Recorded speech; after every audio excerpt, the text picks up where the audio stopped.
पर संदेह है। ईरान के रक्षा मंत्री का बयान आया है। अजीज नसीर जादेह ने कहा है कि ये एक अस्थायी और अस्पष्ट युद्ध विराम है। ईरान अब भी युद्ध के लिए तैयार है। आखिरकार इन्होंने ट्रंप को पढ़ लिया मतलब। नहीं, ट्रंप की ये तो हर तीसरे दिन बयान देते हैं, हम छोड़ेंगे नहीं, हम मार देंगे, अगली बार तुमने करा तो फिर तुम देख लेना, यहां से मत आना, घूर के मत देखो। ये पता नहीं। अच्छा, इजराइल के बारे में ये अच्छा लगता है मुझे, इजराइल बयान नहीं देता। अचानक एक दिन सवेरे आएगा कॉल, यहीं से ऑफिस से ही आएगा हमारे टाइम्स नाउ से, अरे सर बम मार दिया बम। बस इजराइल का ये है कि आपको पता लग जाता है, आप सो रहे होते हैं और 5 मिस्ड कॉल्स होते हैं, अरे भाई क्या हो गया, बम मार दिया बम। इजराइल का ये है। ईरान जो है, ईरान अटैक नहीं कर रहा है, ईरान बयान दे रहा। उसने एक एक करके देखा, अभी हमारी सारी मिसाइलें खत्म हो गई हैं भाइयों, हमारे सारे बम खत्म हो गए, हमारे न्यूक्लियर को तबाह कर दिया है, हमारी बैलिस्टिक मिसाइल लगभग 2-3 बाकी हैं। जब तक ये नहीं बन जाता दोबारा बयान देते रहो, तब तक डेली तुम बयान दागो टेल अवीव पे, कुछ ना कुछ तो बयान गिरेगा वहां तक, है ना। एक बयान गिरा, हाइपरसोनिक बयान है भाई साहब, ये हाइपरसोनिक है, एक सुपरसोनिक बयान जा रहा है कि हम मार देंगे, और ये स्टेल्थ बयान है, ये स्टेल्थ बयान है। ये दिया तो पता नहीं लगा किसी को, ये ऐसा बयान है कि दे भी दिया पता नहीं लगा क्या दिया, ये स्टेल्थ बयान है हमारा। तो इसी नोट पर अगली खबर देखिए, यूक्रेन ने रूस पर ड्रोन अटैक किया। वोरोनिश में यूक्रेन ने ड्रोन हमला किया, रूस ने 12 ड्रोन हवा में मार गिराए। हमले में 12 लोग घायल, 2 जख्मी। तो अभी जो हमारे एक्सपर्ट्स कह रहे थे कि ये अमेरिका को ये बोलते हैं कि देखिए क्या आप इतने अंदर जाकर हिंटरलैंड में रशिया के आप अटैक कर सकते हैं? नहीं कर सकते, मैं कर सकता हूं, मुझे हथियार दीजिए और ये लड़ाई चलाते रहिए, वरना मेरी कुर्सी खतरे में। ज़ेलेंस्की बगैर कहे, ये ब्रैकेट में लिखा हुआ है लेकिन ये कह देते हैं। लेकिन अब ये और उकसावे वाली कार्रवाई हो गई, उधर 50 दिन वाली बात हो गई है। कल रशिया की तरफ से मुझको लगता है कुछ भयानक आने वाला है। देखिए मैं आपको छोटी सी बात बताता हूं, ये इसकी मजबूरी है, ये ना चाहते हुए भी इसको रूस को अटैक करना पड़ेगा, क्योंकि आपको प्रूफ ऑफ कॉन्सेप्ट देना है ना जो आपके स्पॉन्सर हैं। आपको ये तो बताना है कि सर मैं कुछ कर रहा हूं, वरना कहेंगे यार उस खिलाड़ी को आप कौन सी चीज आप दे देंगे, कौन सी फैसिलिटी दे देंगे जिसको सिर्फ मार पड़ती है, जो सिर्फ हारता है। कभी कभी तो 10 में से 2 पंच वो भी थ्रो करे। तो अब इसकी मजबूरी है, ये ड्रोन भेजेगा, मिसाइल भेजेगा, कुछ मारने की कोशिश करेगा। अब इसको उम्मीद जागती है कि कोई ना कोई, अब इसने क्या, ट्रंप ने क्या शुरू करा है। ट्रंप कहता है कि मैं डायरेक्टली हथियार नहीं दूंगा, मैं हथियार बेचूंगा नेटो को। ट्रंप हथियार नेटो को बेचता है, नेटो खरीदता है हथियार, वो हथियार नेटो भेजता है यूक्रेन, जिससे रूस पर हमला कर रहा है ये। तो ये सब चीजें चल रही है मार्केटिंग वाली। गौरव जो बात की सबसे नोट करने वाली है, पहले अमेरिका हथियार देता था और अब बेचता है। बेच रहा है कि 32 के 32 मिलकर खरीदो, अब दो। तुम कह रहे हो नाटो के ऊपर गड़बड़ है, गजब है, लेकिन खरीदो। ये स्ट्रेटजी कमाल है। पहले अमेरिका ने कहा आओ एक संगठन बनाएं, हर कोई उसमें कंट्रीब्यूट करेगा, हम सब मिलकर उसको बनाएंगे और चलाएंगे, आओ नेटो बनाएं। सब आ गए, सबने कंट्रीब्यूट कर दिया। उसके बाद कुछ दिनों बाद जब वो एक बड़ी लड़ाई छिड़ गई, उन्होंने कहा नहीं, अब सब लोग अपना अपना डिफेंस बजट बढ़ाओ और मेरी मशीनरी खरीदो 5% बढ़ा। दिनेश याद होगा तुमको, हम लोगों ने कहा था एक शो में कि ये पहला आउटसोर्स वॉर है जो हम लोग देख रहे हैं। हाँ सही बात, वॉर इटसेल्फ इज आउटसोर्स। सही बात है, उधारी की लड़ाई, उधार में चलने वाली लड़ाई। बांग्लादेश की अंतरिम सरकार के मुखिया, इधर देख लीजिए जरा, ये आम बात है इसलिए ध्यान से सुनिएगा। बांग्लादेश की अंतरिम सरकार के मुखिया मोहम्मद यूनुस ने भारत को भेजे हैं 1000 किलो आम। प्रधानमंत्री मोदी और राजनयिकों के लिए गिफ्ट भेजे।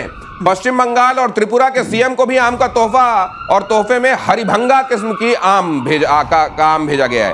भारत के साथ रिश्तों को बेहतर बनाने की कोशिश। एक तो ये हरिभंगा पता नहीं किस तरह का नाम इन्होंने रखा है, और हमारे यहाँ इतनी सारी वैरायटी होती है कि आई एम श्योर कि ये पक्का यहाँ बांग्लादेशी डिटेन करके जहां रखे गए होंगे ना, वहां ये आम भेज दिया जाएगा। कम से कम हमारे पीएम तो नहीं खाने वाले इसको। लेकिन ये कहना क्या चाहते हैं? आम, अरे काम अच्छे कर लो यार, आम क्यों भेज रहे हो? आम क्यों भेजे इन्होंने? आम इन्होंने इसलिए भेजने हैं क्योंकि अब ये चारों तरफ से फंस गया है। देखिए साफ सीधी बात है, फिर मैं कहता हूं जब आप कंफ्यूज्ड हो जियोपॉलिटिक्स में, सबसे पहले नक्शा देखो, ठीक है। बांग्लादेश के 2 नेबर हैं, एक म्यांमार जिसके साथ इतनी छोटा सा बॉर्डर है उसका, इतना सा ना के बराबर, और दूसरा भारत 4000 किलोमीटर से ज्यादा। आप भारत को उल्टा सीधा बोलिए, गालियां दीजिए, भारत को ये कर देंगे, मार देंगे, ये कर देंगे, मोदी अच्छा आदमी बुरा आदमी, आपको जो करना है करो। एंड में बिना भारत के आपके काम नहीं चलता, और जब नहीं चलता है काम तो भेजने पड़ते हैं आम। और ये दरभंगा का भंगा ले लेते हैं और हरदोई का हरी ले लेते हैं और अपने यहां आम का नाम बना लेते हैं। उसको लेकर फ्रांसीसी राष्ट्रपति मैक्रों का बड़ा बयान आया है। मैक्रों ने को भी लगा कि दुनिया भर में बयान दिए जा रहे हैं, मैं कहां हूं। मैक्रों का बड़ा बयान, सेकेंड वर्ल्ड वॉर के बाद आज पहली बार आजादी खतरे में, उन्होंने कहा। सुनिए जरा, सेकेंड वर्ल्ड वॉर के बाद आज पहली बार आजादी खतरे में है। मैक्रों ने कहा यूरोप की आजादी के लिए खतरा है रूस। और बेस्टिल डे से पहले फ्रांसीसी सैनिकों से मैक्रों का संवाद, और उसमें कहा गया दुनिया में इस समय खास तौर से यूरोप के लिए अगर कोई खतरा है, और उन्होंने ये भी कहा आगे जी कि खतरे के बगैर, खतरा दिखाए बगैर आजादी नहीं बचती। बिल्कुल, मतलब खतरा दिखाते रहना आवश्यक है, और इसलिए वो रूस का खतरा दिखा रहे हैं। एक और चीज, ये ट्रंप के नक्शे कदम पे चल रहे हैं। इनका 10-15 दिन पहले का ट्वीट निकालिए, क्या कहते हैं? खरीदो राफेल। ये यूरोप से कह रहे हैं कि तुम्हारे ऊपर खतरा है, तुमने अपना डिफेंस का बजट बढ़ा दिया है, लेकिन क्या तुम ट्रंप पे विश्वास कर सकते हो? क्या तुम्हें ट्रंप पर भरोसा है? ट्रंप विश्वास के पात्र हैं ही नहीं। आप खरीदो राफेल। क्योंकि it is the only country जो अकेले यूरोप में एक एयरक्राफ्ट, बाकी जो यूरो फाइटर है, यूरो फाइटर में 4-5 देश मिलकर बना रहे हैं। ये भाई अपना खुद का जहाज बना रहा है राफेल, जिसमें बाहर का कुछ नहीं, साफरान उसमें इंजन डाल रहा है। He has all the technology. तो इसने अभी 2 हफ्ते पहले राफेल बेचा था, ट्वीट करके कि उसमें ऐसा दिखाया था कि एप्पल के फोन पे कॉलिंग आ रही है, राफेल कॉलिंग करके, तो प्रोटेक्टिंग योर फ्रीडम करके ये सब। अच्छा। तो हाँ, ये कर रहा है। कॉनर एक बहुत अच्छी बात कही। फ्रांस ही एक ऐसा यूरोपियन कंट्री है जिसके पास अपना जहाज है, अपना इंजन है और अपना मिसाइल है। एमबीडीए भी उनका है, सफरान भी उनका है, दसों भी उनका है। ठीक है, इसमें कोई शक नहीं, बहुत पावरफुल है। और जहां तक ये बात आ रही है, अगर सीरियस नोट पे रशिया ने हमेशा रिएक्शनरी, बिल्कुल, रशिया ने कब खतरा, रशिया कब यूरोप के लिए खतरा बना, और रशिया का वर्ल्ड वॉर 2 में 27 मिलियन सोल्जर्स मारे गए थे। अब बताइए, 27 मिलियन। उसके बाद ये कहा जा रहा है रूस यूक्रेन युद्ध के बारे में, रूस की साम्राज्यवादी नीतियां हैं, साइबर हाइब्रिड युद्ध का जमाना है, यूरोप की आत्मनिर्भरता पर फोकस करना होगा, परमाणु रणनीति बनानी होगी। ये इतना ज्यादा रूस का डर दिखाया गया, क्या ये वाकई रिवर्बरेट कर रहा होगा? बाकी कंट्रीज वैसे ही रिलेट कर रही हैं। निकल गया, जब तक डर नहीं दिखाएंगे आजादी नहीं रहेगी, इसका मतलब माल नहीं बिकेगा। ये सारे के सारे जो है ट्रंप बता रहे थे गौरव, बिल्कुल। और सर, विद योर परमिशन एक बात जोड़ दूं, बड़ी खूबसूरत सी चीज है। जैसे इंग्लैंड है, इंग्लैंड के पास हवाई जहाज का इंजन है, लेकिन हवाई जहाज नहीं है। राइट। अब वहीं देखिए ग्रिपिन, ग्रिपिन के पास हवाई जहाज है लेकिन इंजन नहीं है उसके पास। तो एक के पास इंजन है, हवाई जहाज नहीं है, एक के पास हवाई जहाज है, इंजन नहीं है। फ्रांस है जिसके पास हवाई जहाज दोनों है, इंजन भी है और मिसाइल भी है। अगली खबर इसी बात पर देखिए। ये कुल मिलाकर तिजारती स्टेटमेंट्स होते हैं, ये लब्बो-लुआब है। अगली खबर यह है कि ईरान को इजराइल के सीज फायर पर संदेह। ईरान को इजराइल के सीज फायर पर संदेह है। ईरान के रक्षा मंत्री का बयान आया है। अजीज नसीर जादेह ने कहा है कि ये एक अस्थायी और अस्पष्ट युद्ध विराम है। ईरान अब भी युद्ध के लिए तैयार है। आखिरकार इन्होंने ट्रंप को पढ़ लिया मतलब। नहीं, ट्रंप की ये तो हर तीसरे दिन बयान देते हैं, हम छोड़ेंगे नहीं, हम मार देंगे। अगली बार तुमने करा तो फिर तुम देख लेना, यहां से मत आना, घूर के मत देखो। ये पता नहीं। अच्छा, इजराइल के बारे में ये अच्छा लगता है मुझे, इजराइल बयान नहीं देता।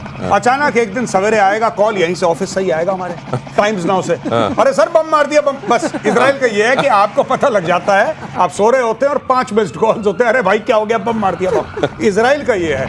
ईरान जो है, ईरान अटैक नहीं कर रहा है, ईरान बयान दे रहा। उसने एक एक करके देखा, अभी हमारी सारी मिसाइलें खत्म हो गई हैं भाइयों, हमारे सारे बम खत्म हो गए, हमारे न्यूक्लियर को तबाह कर दिया है, हमारी बैलिस्टिक मिसाइल लगभग 2-3 बाकी हैं। जब तक ये नहीं बन जाता दोबारा बयान देते रहो, तब तक तुम बयान दागो टेल अवीव पे, कुछ ना कुछ तो बयान गिरेगा वहां तक, है ना।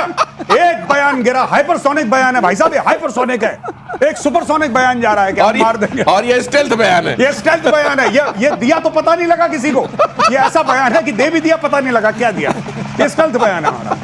तो इसी नोट पर अगली खबर देखिए। यूक्रेन ने रूस पर ड्रोन अटैक किया। वोरोनिश में यूक्रेन ने ड्रोन हमला किया, रूस ने 12 ड्रोन हवा में मार गिराए। हमले में 12 लोग घायल, 2 जख्मी। तो अभी जो हमारे एक्सपर्ट्स कह रहे थे कि ये अमेरिका को ये बोलते हैं कि देखिए क्या आप इतने अंदर जाकर हिंटरलैंड में रशिया के आप अटैक कर सकते हैं? नहीं कर सकते, मैं कर सकता हूं, मुझे हथियार दीजिए और ये लड़ाई चलाते रहिए, वरना मेरी कुर्सी खतरे में। ज़ेलेंस्की बगैर कहे, ये ब्रैकेट में लिखा हुआ है लेकिन ये कह देते हैं। लेकिन अब ये और उकसावे वाली कार्रवाई हो गई, उधर 50 दिन वाली बात हो गई है। कल रशिया की तरफ से मुझको लगता है कुछ भयानक आने वाला है। देखिए, मैं आपको छोटी सी बात बताता हूं, ये इसकी मजबूरी है, ये ना चाहते हुए भी इसको रूस को अटैक करना पड़ेगा, क्योंकि आपको प्रूफ ऑफ कॉन्सेप्ट देना है ना, जो आपके स्पॉन्सर हैं। आपको ये तो बताना है कि सर मैं कुछ कर रहा हूं, वरना कहेंगे यार उस खिलाड़ी को आप कौन सी चीज आप दे देंगे, कौन सी फैसिलिटी दे देंगे जिसको सिर्फ मार पड़ती है, जो सिर्फ हारता है। कभी कभी तो 10 में से 2 पंच वो भी थ्रो करे। तो अब इसकी मजबूरी है, ये ड्रोन भेजेगा, मिसाइल भेजेगा, कुछ मारने की कोशिश करेगा। अब इसको उम्मीद जागती है कि कोई ना कोई, अब इसने क्या, ट्रंप ने क्या शुरू करा है। ट्रंप कहता है कि मैं डायरेक्टली हथियार नहीं दूंगा,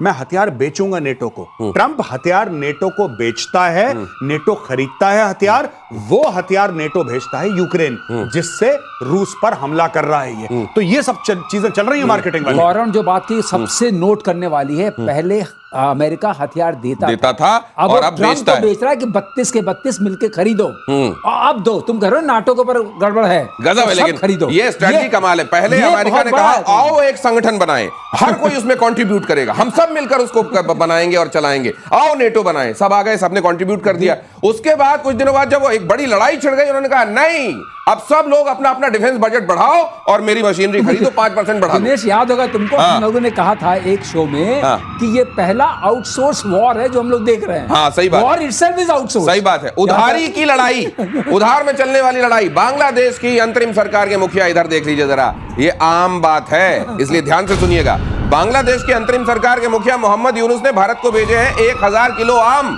प्रधानमंत्री मोदी और राजनयिकों के लिए गिफ्ट भेजे। पश्चिम बंगाल और त्रिपुरा के सीएम को भी आम का तोहफा और तोहफे में हरिभंगा किस्म की आम भेजा गया है।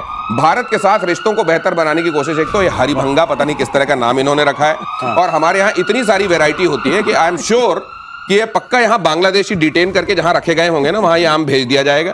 कम से कम हमारे पीएम तो नहीं खाने वाले इसको। लेकिन ये कहना क्या चाहते हैं? आम, अरे काम अच्छे कर लो यार, आम क्यों भेज रहे हो? आम क्यों भेजे इन्होंने? आम इन्होंने इसलिए भेजने हैं क्योंकि अब ये चारों तरफ से फंस गया है। देखिए, साफ सीधी बात है। फिर मैं कहता हूं, जब आप कंफ्यूज्ड हो जियोपॉलिटिक्स में, सबसे पहले नक्शा देखो।